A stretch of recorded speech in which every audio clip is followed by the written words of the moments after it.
sisters, Black Power. As you can see, at the Atlantic Ocean, you see the tide that's coming in pretty heavy. And I remember the waters used to be very, very, very blue.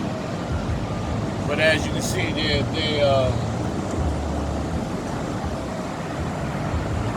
water is pretty dirty, you know. But nevertheless, the point is, this is where our ancestors came through the Atlantic Ocean, part of the Middle Passage. And you can see how high the tide is. So we pay very, very strong homage to our ancestors. Pause. And our ancestors came through these shores. And if you look very, very closely, you'll see that from here, it is amazing. This ocean from here takes you to West Africa, takes you directly to the slave castles, Gorée Island, Elmina, Accra, Ghana, from here. So you can imagine what took place on those boats. You can just imagine what took place on those boats, the horrific tortures, the horrific rapists, the beatings, the starvations, the smells, because it was told that you could smell the stench without even seeing the boats. Same way it was with these devils when they first came to these shores, because we were already here, and our ancestors wrote that you can smell the stench from the cracker 7 to 8 miles before you could visibly see the ships, because they would, when they came to the shores, they were doing a whole bunch of nasty shit,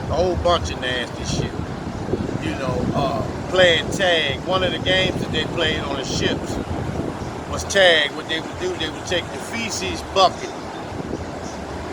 When it's filled with feces, they used to chase each other around the ship and throw the shit on each other. And once you get hit with the shit, you were it. And then you had to take the bucket and chase somebody around. Now they took that game because we played that same tag, but we didn't play with shit. That's why when we would touch, use your hands to touch, and then you were it. You were it. And that's the another phrase for saying shit, that you were it. And then what you would do is chase. We all played tag, so that's where it basically originated from. So when you look at these shores, and it just takes you back, and it just makes you imagine, what would you do if you were on these huge ships coming from West Africa to these shores? What would you do? What would you have done? Pause. Now what I'm going to do now is I'm going to pick up some sand in honor of the ancestors. I don't have proper swimming gear or things of that nature to actually go to the water. So what I'm going to do, I'm just going to pick the sand up and just drop the sand as paying honor to our ancestors. Not just those who came on the boats. I'm talking about your relatives, your ancestors, everyone who participated in our existence through DNA, through our blood lineage. Everybody. because even the elders today who had to stand in line, colored only, white only, being called niggers, and the husband had to accept that, or he was fired from his job, as well as his house torched. You know, those are our ancestors, which we need to treat them more and more and more royally than what we're doing today. So what I'm gonna do, I'm gonna pick some dirt up and I'm just gonna drop the dirt in honor of our ancestors.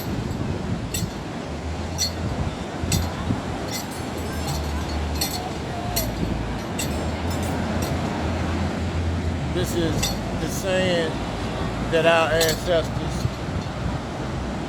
put their feet on, and the blood that was shed. The blood-soaked sand that was shed, not only on this shore, but all the shores and oceans of the planet Earth. And I'm going to throw the sand to give honor and appreciation to those.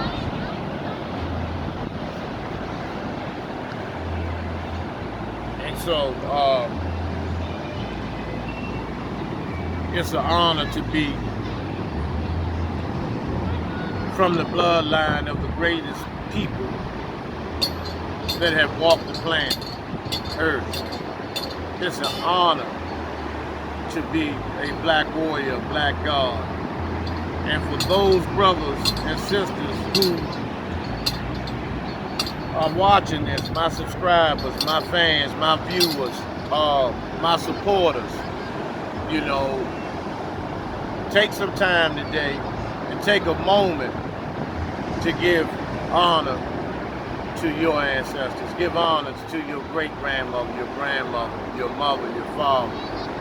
Whether they were there, whether they are still here, whether they've moved on to the ancestral realm. Just take a moment to thank them. Because if it weren't for them, you would not be here today. And those who really fought, not just our historical brothers and sisters, because there's a Malcolm X, there's a Marcus Garvey, there's a Harriet Tubman, a Sojourner Truth in every black family, in every black family. And so what we have to do is bring that out of them, bring that to the forefront, bring that to the surface so they can be a great asset to black liberation, black salvation, black emancipation, because we are nowhere near free. We are nowhere near free. The shackles have been removed from most of our hands and wrists and legs and put on our minds. And we still have millions that have shackles on their legs and on their wrists, as well as their minds, which is called the prison industrial complex, which is nothing but the modern day slave trade, slave ship once again. So I'm gonna be back with you all in a second, and I'm gonna show you some other things as we kind of like, so if you look around and see, this is the devil, Trump, who is the devil. This is all of his work. This is all of his work. And this is a great example of greed. And so we're gonna come back with you shortly. Pause. Okay, brothers and sisters, it started to rain near the water, so what we're gonna do, I'm just gonna basically discuss a few things while I'm up here near the shores. This is actually Atlantic City, and it was just a period just to get away. You know, no gambling or anything of that nature. Just to get away and just to come to the closest that we can to the Atlantic Ocean, other than Ocean City, which will be next. I didn't want to go there because when we do the Harriet Tubman house, which is in Cambridge. It's en route to Ocean City. So that's why I wanted to come up here. In other words, nevertheless, up here is modern day Rome, Caesar's Palace, which has all these Julius Caesar, not the buildings that you see now. Those are just hotel rooms. But around the front where Caesar's is at, you see a whole bunch of these homosexual statues of Julius Caesar. And as you can see, this is the boardwalk. All these flogging, jogging, faggot motherfuckers, just trouncing and switching and bouncing and all this shit, and it's rewarded here. That type of behavior is rewarded. You can see these mutants are in packs. They are in droves, trying to get as much sunlight as they can to put the impression on, give the impression to other people that they have some levels of melanin in them. In all actuality, now, if you look at these, devils, if you look at their legs and the rawness, the raw French fry look, how their toes, and like this faggot here, with the white-haired faggot, very raw in complexion.